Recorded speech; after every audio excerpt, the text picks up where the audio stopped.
Hey everyone, in this video, I'll show you how to fix MacBook Wi-Fi not working. Let's get started. First, open System Settings and select Wi-Fi.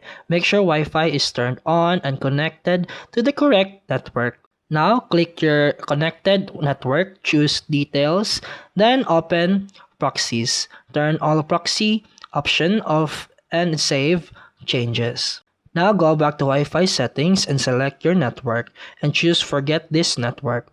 Find your Wi-Fi again and enter password and reconnect. Now click the Apple logo and choose Restart. Then test the connection again.